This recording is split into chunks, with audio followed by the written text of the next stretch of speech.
This is Fothentic History.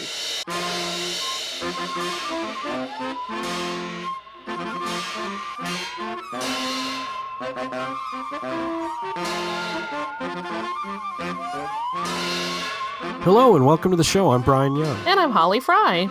Holly, Yeah. do you like X-Wings? I love them. I would huff X-Wing exhaust if I could. So we're going to talk about some X-Wing pilots today, and very specifically a squad of them.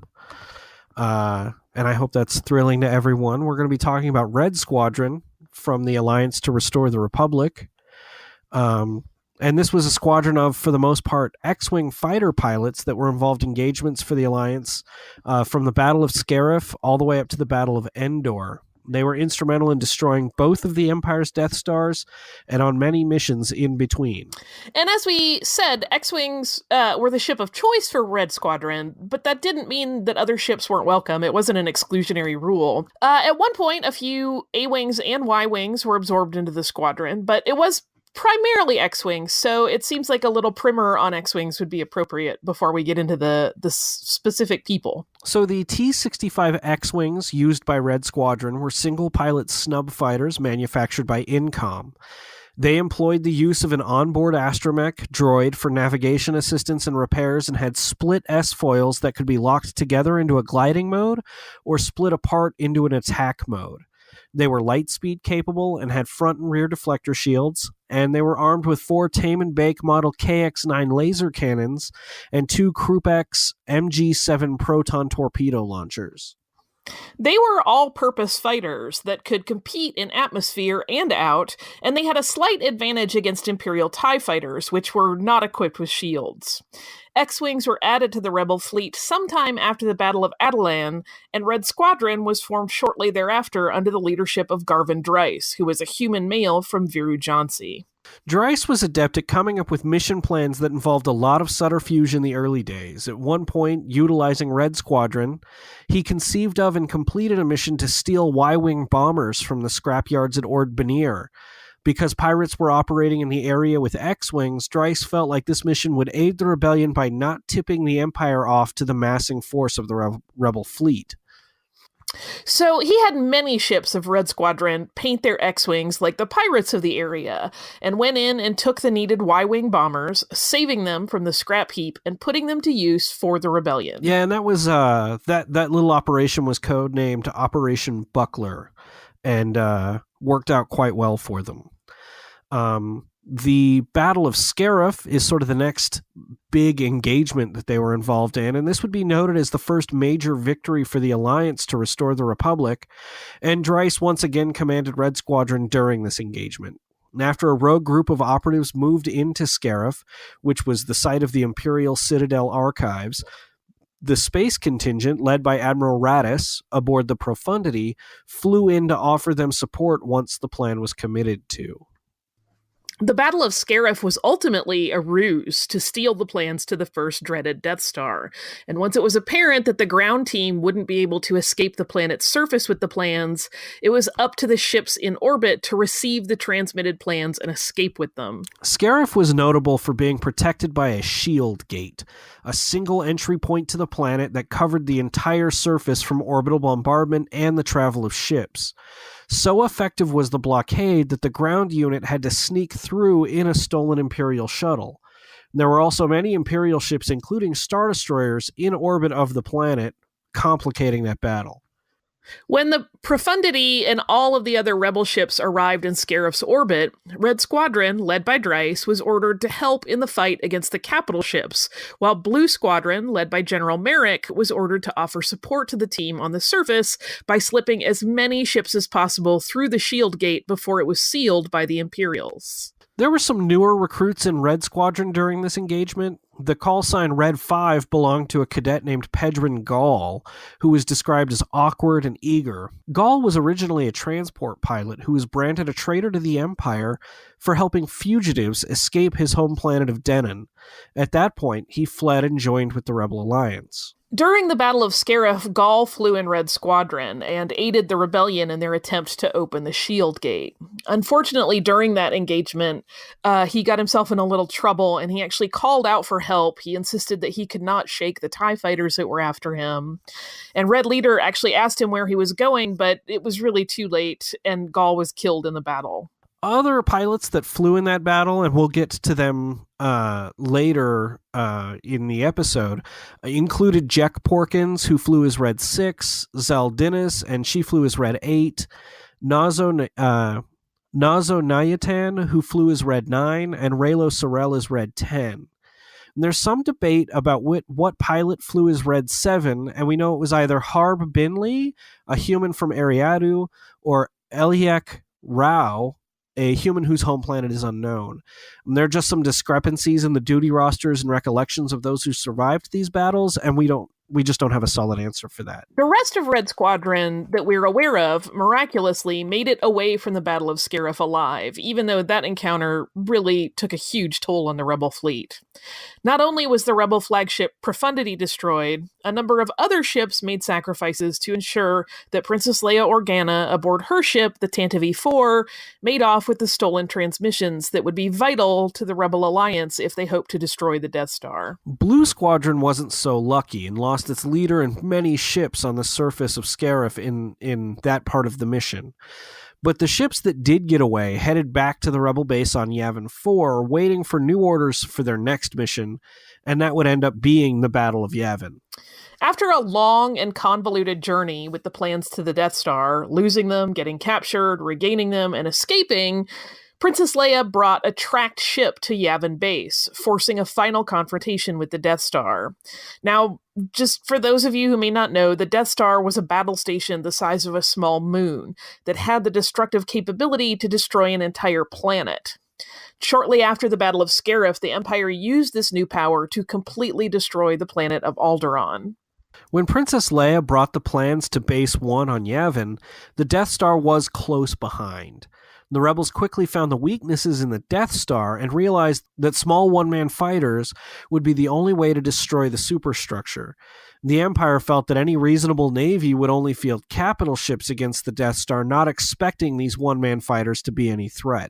So the Rebel Alliance scrambled all of their remaining fighters at the Death Star with orders to skim the surface in a trench of the Death Star and hit a small thermal exhaust port that was only about 2 meters wide, and they had to do this with a proton torpedo. This was widely called an impossible shot, but there was just no option left. The Rebel Alliance had to fight, and fight they did. Red Squadron took the fight, once again under the leadership of Garvin Dryce. Now, we'll go through the heroes who gave their lives in the Battle of Yavin, as only 2 Red Squadron pilots made it out of the battle alive. First, we're going to talk about Red 4 and Red 10, and they were both shot down by TIE fighters after the X-Wing Squadron made their approach on the Death Star. John D. Brannon, who was Red 4, and Theron Nett were covering Red Leader's approach on a target in the trench, and they were killed defending his run against the thermal exhaust port.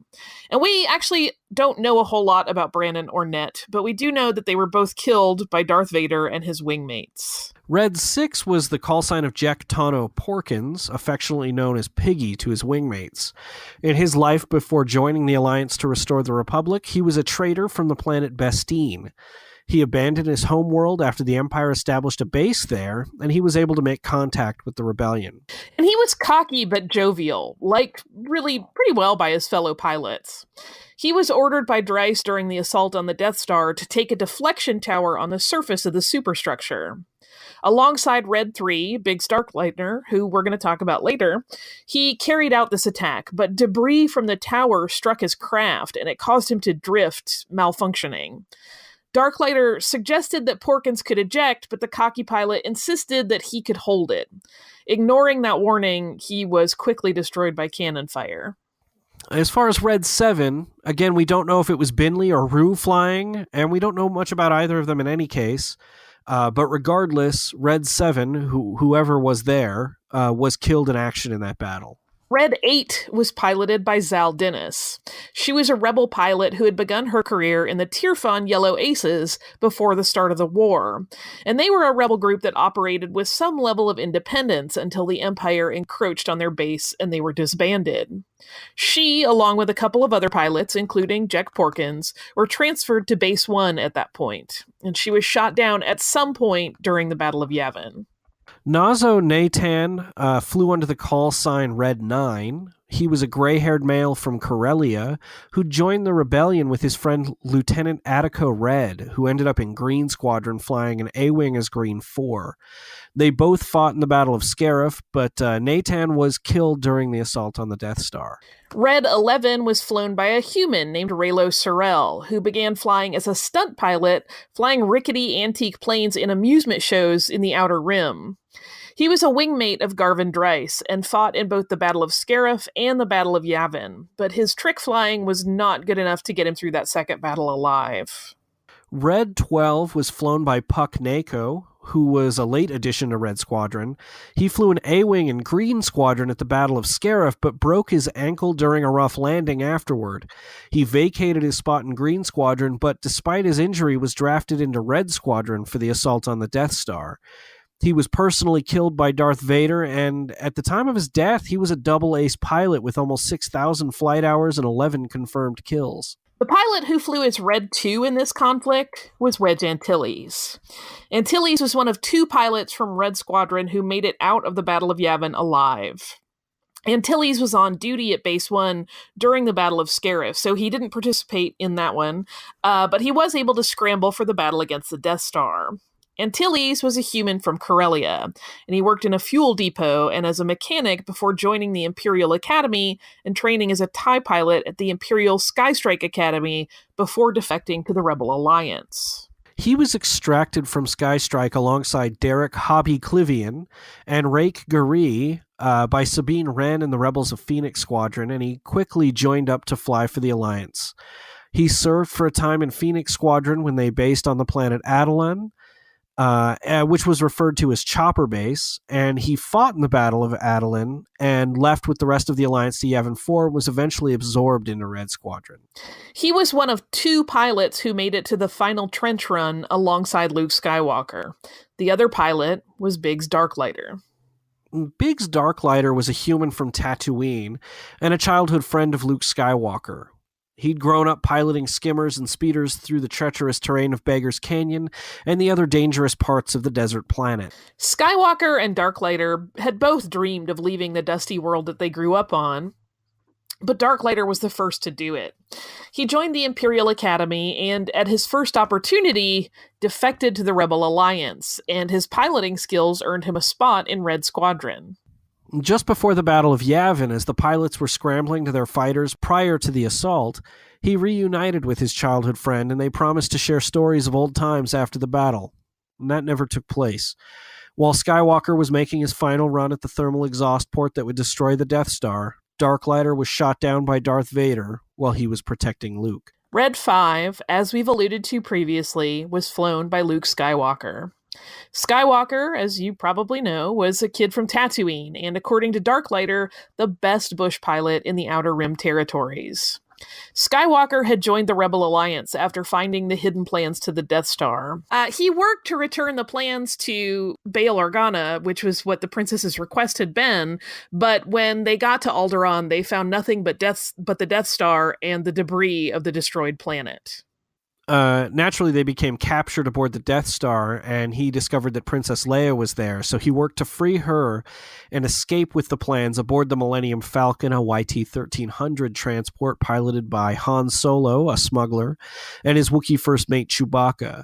And they went straight from the Death Star, orbiting the remains of Alderaan, to Yavin, leading the Imperials right to the secret base. He joined the fight and was given a slot as Red 5. And during his run at the target, his childhood friend, as we mentioned earlier, Darklighter, was killed, and a ship malfunction forced him to order Antilles to pull away and retreat. Without cover, he was able to outfly Darth Vader until the Millennium Falcon rejoined the fight unexpectedly and distracted the Dark Lord of the Sith, allowing the young pilot Skywalker, who was also a would-be Jedi, to make the impossible shot that caused the chain reaction that destroyed the Death Star. After a very brief medal ceremony to honor Skywalker, Solo, and the Wookiee, the base was evacuated and Red Squadron would reform later for more conflicts. The next major battle that they fought in the Galactic Civil War was the Battle of Rogas Vos. Rogas Vos was the site of a remote rebel refueling station that Luke Skywalker was interested in because of rumors that a Jedi temple was there. Skywalker was there with Red Squadron, and Blue and Yellow Squadrons were present as well, all on a training flight in the atmosphere of the planet. Unfortunately for them, Darth Vader, in his own personal TIE fighter, emerged from hyperspace in the middle of their maneuvers and systematically began tearing apart the rebel fighter squadrons.